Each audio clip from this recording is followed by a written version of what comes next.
కృష్ణుడు అంటే ప్రేమ, కృష్ణుడు అంటే కరుణ, కృష్ణుడు అంటే రక్షణ. ఆ జగద్గురువైన శ్రీకృష్ణ పరమాత్ముణ్ణి ఇష్టపడని వారు ఎవరుంటారు చెప్పండి?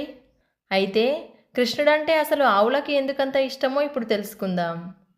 ఫ్రెండ్స్, కథలోకి వెళ్ళే ముందు ఒక చిన్న రిక్వెస్ట్. ఈ ఛానల్ని ఫస్ట్ టైం చూస్తున్న వారైతే మన ఛానల్ని సబ్స్క్రైబ్ చేసుకోండి. కథ పూర్తిగా విన్న తర్వాత నచ్చితే ఒక లైక్ చేయండి చాలు. మీరు చేసే ఒక్క లైక్ మరియు చిన్న కమెంట్ మాకు నెక్స్ట్ వీడియో చేయడానికి ఎంకరేజింగ్గా ఉంటుంది. ఇక కథలోకి వెళితే, కృష్ణ చైతన్యం అనేది ప్రతి మనిషి జీవితంలో శాంతిని మరియు తమ లక్ష్యాన్ని తెలుసుకోవడానికి సహాయపడే ఒక నమ్మకం. అలాంటి కృష్ణుడిని మానవ మాతృలే కాకుండా ఆవులు కూడా ఎంతో ప్రేమిస్తాయంట. అందుకనే శ్రీకృష్ణుడిని గోపాలుడని, గోరక్షకుడని అంటుంటారు. మొదటి రోజు ఆవులని కాయడానికి వెళ్తున్న శ్రీకృష్ణుడి కోసం అడవిలో ఉండే బండలు రాళ్ళు తగిలి దెబ్బలు తగలకుండా ఉండడం కోసం యశోదాదేవి చెప్పులను కుట్టించింది. కానీ కృష్ణుడు వాటిని వేసుకోనని చెప్పాడు. దానికి యశోదాదేవి, అడవిలోకి నువ్వు మొదటిసారి వెళ్తున్నావు కన్నా, అక్కడ రాళ్ళు ముళ్ళు ఉంటాయి కాబట్టి అవి గుచ్చుకోకుండా ఆవుల వెంట వెళ్ళేటప్పుడు ఆ చెప్పులను వేసుకొని వెళ్ళమని యశోదాదేవి శ్రీకృష్ణుడికి చెప్పింది. దానికి శ్రీకృష్ణుడు, అలా అయితే ఆవులు కూడా అడవిలో నడుస్తున్నప్పుడు వాటికి దెబ్బలు తగులుతాయి కదా, మరి వాటన్నింటికీ చెప్పులు కుట్టిస్తేనే తాను కూడా చెప్పులు వేసుకుంటానని అన్నాడు. ఆ సమయంలో అక్కడికి వచ్చిన నందుడు కృష్ణుడు మాట్లాడిందంతా విని శ్రీకృష్ణుడికి ఆవులపైన ఉన్న ప్రేమకి ఆశ్చర్యపడతాడు. మన దగ్గర 9 లక్షలకు పైగా ఆవులున్నాయి. ఒక్కో ఆవుకి 4 కాళ్ళు ఉంటాయి. అలా ఆవులన్నింటికి చెప్పులు కుట్టాలంటే జరిగే పనేనా అని నందుడు యశోదాదేవితో అన్నాడు.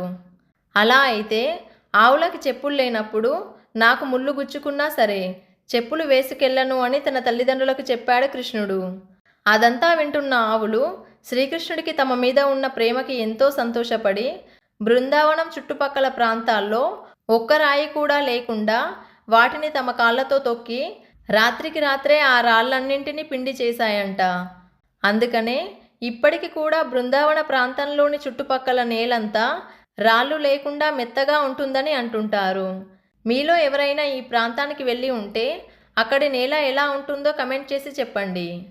జై శ్రీకృష్ణ. ఇప్పుడు లీలాధరుడైన శ్రీకృష్ణుడికి శివుడు ఏమని మాట ఇచ్చాడో తెలుసుకుందాం. కైలాస పర్వతంపై ధ్యానంలో ఉన్న శివుడు శ్రీకృష్ణుడు వాయిస్తున్న వేణుగానాన్ని విని మంత్రముగ్ధుడై బృందావనానికి వెళ్ళాడు. బృందావనంలో ఉన్న శ్రీకృష్ణుడు అక్కడ ఉన్న గోపికలందరితో నాట్యం చేయడం చూసి తాను కూడా ఆ రాసలీలలో పాల్గొనాలి అని అనుకున్నాడు. కానీ శివుడు లోపలికి వెళ్ళబోతుండగా అక్కడే ఉన్న యోగమాయ శివుడిని ఆపి, శ్రీకృష్ణుడికి తప్ప మరో పురుషుడికి రాసలీలలోకి ప్రవేశించే అవకాశం లేదని చెప్పింది. ఒకవేళ మీరు నిజంగా రాసలో పాల్గొనాలి అనుకుంటే పక్కనే ఉన్న యమునా నదిలో మునిగి గోపికలా మారి లోపలికి రావచ్చు అని చెప్పింది. యోగమాయ చెప్పిన విధంగానే శివుడు యమునా నది తీరానికి వెళ్ళి అందులో స్నానం చేసి గోపికలా మారి రాసలో పాల్గొన్నాడు. అలా నాట్యం కొనసాగుతూ ఉండగా ఇక్కడ ఏదో తప్పు జరిగిందని గ్రహించిన శ్రీకృష్ణుడు లలితాదేవిని పిలిచి అసలేం జరిగిందో తెలుసుకురమ్మని చెప్పాడు. అలా విచారిస్తూ ఉండగా గోపికల వేషంలో ఎవరైనా మగవారు ఉండి ఉంటారేమో అని చూసిన లలితాదేవికి 3 కళ్ళు ఉన్న ఒక గోపిక కనిపించింది. ఇక వెంటనే విషయాన్ని శ్రీకృష్ణుడితో చెప్పగా ఆ 3 కళ్ళు ఉన్న గోపిక మరెవరో కాదు, పరమశివుడే అని గ్రహించిన శ్రీకృష్ణుడు శివుడితో గోపేశ్వరుడిగా అక్కడే ఉండమని శ్రీకృష్ణుడు కోరడంతో దానికి శివుడు సరే అని చెప్పి మాట ఇచ్చాడు. ఆ విధంగా శివుడు బృందావనంలో గోపేశ్వరుడయ్యాడు. ఈ వీడియోపై మీ అభిప్రాయాన్ని కమెంట్ చేయండి. నచ్చితే ఒక్క లైక్ చేయండి. మీ ఫ్రెండ్స్ అండ్ రిలేటివ్స్తో షేర్ చేయండి. మీ అభిప్రాయాలని, సజెషన్స్ని కమెంట్ ద్వారా తెలియజేయండి. మీరు చేసే లైక్ అండ్ కమెంట్ వల్ల ఈ వీడియో మీలాంటి ఇంకొంతమందికి సజెస్ట్ అవుతుంది. సో ఇలాంటి మరిన్ని ఇన్ఫర్మేటివ్ వీడియోస్ కోసం సుమక్క 369 ఛానల్ని సబ్స్క్రైబ్ చేయండి. వీడియోని చివరి వరకు చూసిన మీ అందరికీ థ్యాంక్ యూ. నెక్స్ట్ వీడియోతో మళ్ళీ కలుద్దాం. జై హింద్.